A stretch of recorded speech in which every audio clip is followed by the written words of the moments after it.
Ang eroplanong puno ng mga pasahero ay nahulog sa dagat, ngunit walang ni isang patak ng tubig dagat ang tumagos sa cabin. Nagpasalamat din ang mga pasahero na hindi sila nasaktan, ngunit hindi nila alam na sa oras na ito ang eroplano ay matatagpuan daan-daang metro sa ilalim ng seabed. Sa lalong madaling panahon ang dami ng oxygen sa cabin ay mauubos. Pero ang mas nakakatakot ay hindi na makakatanggap ng signal ang communication equipment ng eroplano.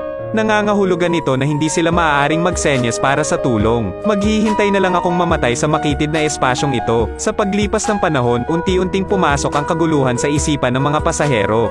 May mga taong umiiyak sa kawalan ng pag-asa. May mga taong nakome dahil sa kakulangan ng oxygen. Makita ang sitwasyon na nagiging seryoso. Imbes na maupo ka doon sa paghihintay na mamatay, mas mabuting subukan. Sa puntong ito, ginawa ng piloto ang pangwakas na desisyon. Nagpasya siyang ilagay ang signal receiver sa ibabaw ng dagat para magpadala ng signal para sa tulong. Pagkatapos lamang ay magkakaroon ng pagkakataon ang lahat na mabuhay. Ngunit daan-daang metro sa ibaba ng antas ng tubig ang presyon ay talagang mahusay. Maiisip na antas ng panganib. Kaya naman upang matapos ang gawain sa pinakamabuting paraan, hindi nag-atubili na tumayo ang representante na kapitan. Ang dalawa pagkatapos ay gumawa ng mga hakbang na proteksyon. Pagkatapos ay isinara nila ang koneksyon sa cabin ng pasahero upang maiwasan ang pagpasok ng tubig dagat. Ngunit ang katotohanan ay hindi ganoon ka-simple. Sa oras na ito, sinubukan ng piloto na gamitin ang electric door opening method. Ngunit sa hindi inaasahang pagkakataon ay nag-short-circuited ang electrical system. Gayunpaman, sa panahon ng proseso ng pag-aayos, biglang nabasag ng malaking pressure ng tubig ang pinto ng cabin at nagmadaling pumasok. Mabilis na tumaas ang level ng tubig sa cabin. Nawalan ng malay ang co-pilot dahil sa malakas na impact. Mabuti na lang at hindi nasugatan ang kapitan. Ngunit sa hindi inaasahang pagkakataon ay nasira ang tangke ng oxygen, na humahantong sa isang mabilis na pagkawala ng oxygen. Walang ibang paraan, kailangang itapon ng kapitan ang kolom ng oxygen.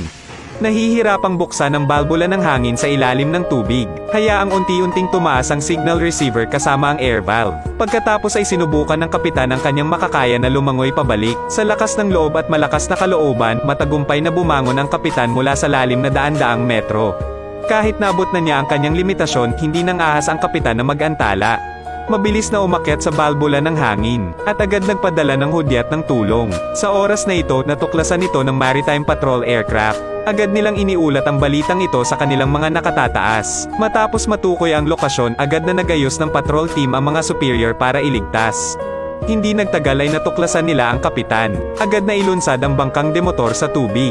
Ligtas din ang kapitan. Sinabi ng kapitan ang tungkol sa pagbagsak ng eroplano sa dagat. Agad na pinakilos ng militar ang malaking bilang ng mga rescuer para iligtas ang mga pasahero sa dagat.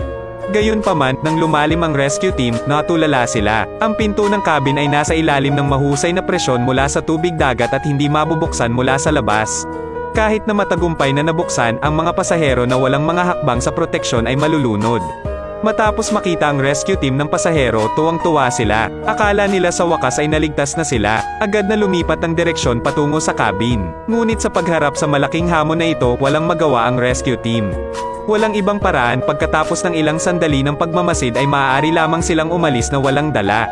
Nang marinig ko yun ay hindi ko maiwasang mapabuntong hininga. Ngunit sa oras na ito lahat ng tao sa cabin ay seryosong kulang sa oxygen. Malinaw na wala na silang maraming oras. Agad na nagsagawa ng emergency meeting ang armada. Pagkatapos ng talakayan, para sa mga kadahilan ng pangkaligtasan, maaari lamang nilang ianggat ang eroplano palabas ng tubig. Pagkatapos ay mas malalim ang rescue team sa dagat. Naglagay sila ng 12 ng mga airbag sa paligid ng eroplano. Ay konekta ang mga ito sa hand machine mula sa ibaba gamit ang mga lubid.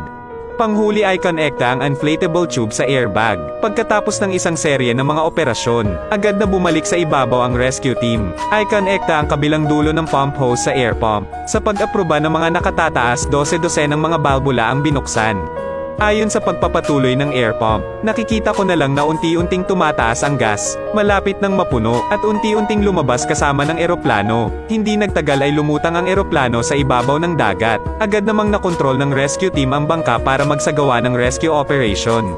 Agad ding binuksan ng mga pasahero ang pinto ng cabin para makalanghap ng hangin.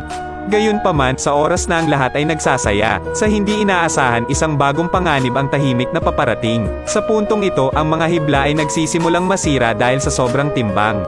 Nagpatuloy ang paglikas ng mga tao nang hindi man lang namamalayan. Sa oras na ito, ang huling piraso ng wire sa likuran ng eroplano ay bigla ding naputol. Ang mga pasaherong papalabas na ng pinto ng cabin ay itinulak pabalik sa cabin. Ang fuselage na nawalan na ng traction ay nagsimulang lumubog.